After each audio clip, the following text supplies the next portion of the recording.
अथ षष्ठोऽध्यायः। ऋषिरुवाच इति तासां स्वशक्तीनां सतीनामसमेत्य सः प्रसुप्तलोकतन्त्राणां निशाम्य गतिमीश्वरः कालसंज्ञां तदा देवीं बिभ्रच्छक्तिमुरुक्रमः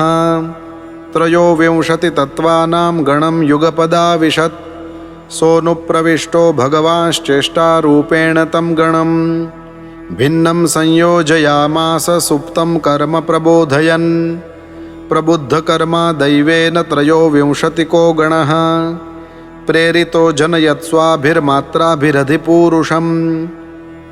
परेण विशता स्वस्मिन् मात्रया विश्वसृग्गणः चुक्षोभान्योन्यमासाद्य यस्मिन् लोकाश्चराचराः हिरण्मयः स पुरुषः सहस्रपरिवत्सरान् आण्डकोश उवासाप्सु सर्वसत्त्वोपबृंहितः स वै विश्वसृजां गर्भो देवकर्मात्मशक्तिमान् विबभाजात्मनात्मानमेकधा दशधा त्रिधा एष ह्यशेषसत्त्वानामात्मांशः परमात्मनः आद्योऽवतारो यत्रासौ भूतग्रामो विभाव्यते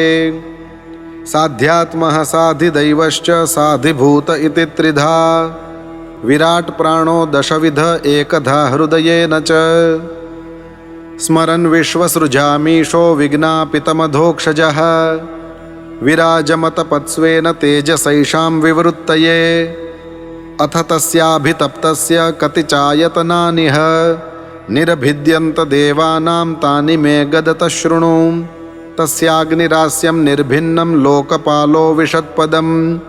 वाचा स्वांशेन वक्तव्यं ययासौ प्रतिपद्यते निर्भिन्नं तालुवरुणो लोकपालो विशद्धरेः जिह्वयांशेन चरसं ययासौ प्रतिपद्यते निर्भिन्ने अश्विनौ नासे विष्णोराविशतां पदं घ्राणेनांशेन गन्धस्य प्रतिपत्तिर्यतो भवेत्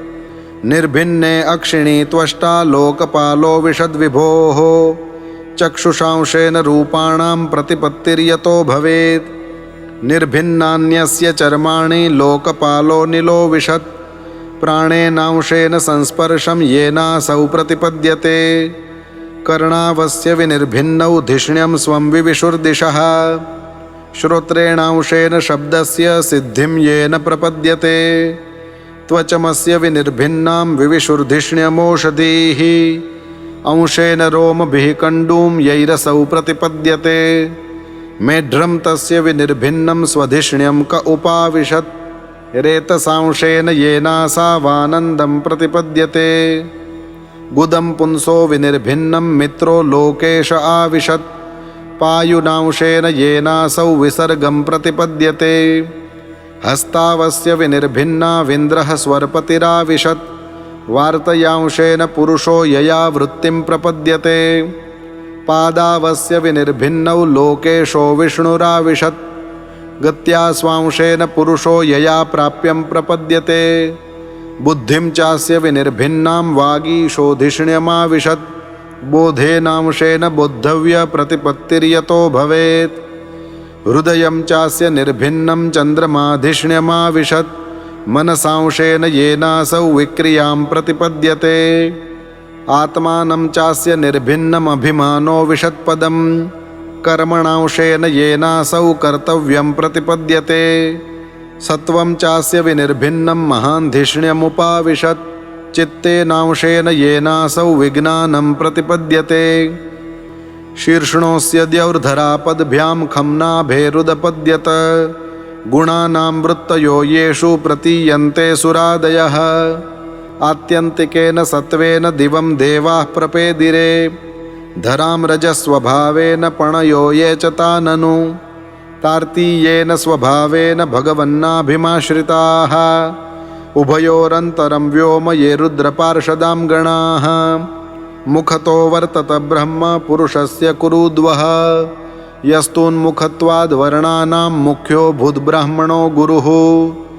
बाहुभ्यो वर्तत क्षत्रं क्षत्रियस्तदनुव्रतः यो जातस्त्रायते वर्णान् पौरुषः कण्टकक्षतात् विशो वर्तन्त तस्योर्वोर्लोकवृत्तिकरीर्विभोः वैश्यस्तदुद्भवो वार्तां नृणां यः समवर्तयत्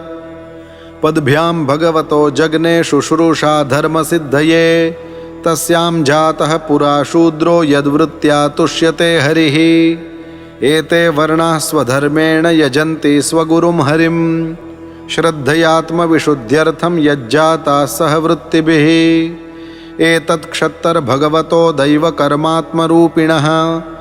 कश्रद्दध्यादुपाकर्तुं योगमायाबलोदयम् अथापि कीर्तयाम्यङ्ग यथा मति यथा श्रुतं कीर्तिं हरे स्वां सत्कर्तुं गिरमन्याभिधासतीम् एकान्तलाभं वचसोऽनुपुंसां सुश्लोकमौलेर्गुणवादमाहुः श्रुतेश्च विद्वद्भिरुपाकृतायां कथासुधायामुपसम्प्रयोगम् आत्मनो वसितो वत्स महिमा कविनादिना संवत्सरसहस्रान्ते धिया योगविपक्वया अतो भगवतो माया मायिनामपि मोहिनी यत्स्वयं चात्मवर्त्मात्मा न वेद किमुता परे यतो प्राप्य न्यवर्तन्त वाचश्च मनसा सह अहं चान्य इमे देवास्तस्मै भगवते नमः इति श्रीमद्भागवते महापुराणे पारमहंस्यां संहितायां तृतीयस्कन्धे षष्ठोऽध्यायः।